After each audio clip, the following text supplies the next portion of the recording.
وأخيرا ظهور عبلة كامل من جديد بعد اختفائها من 2018. رمضان السنة دي شكله هيبقى حاجة تانية، صلوا على النبي.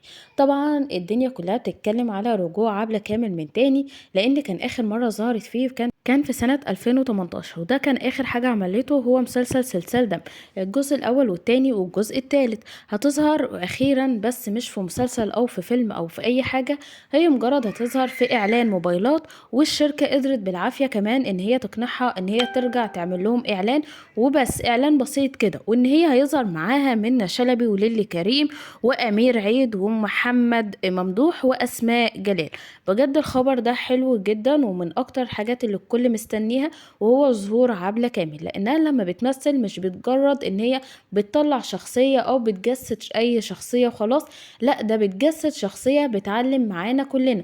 وكل التمثيليات او كل الافلام اللي عملتها كانت من اجمل الحاجات الناجحة اللي كانت موجودة معانا على الساحة.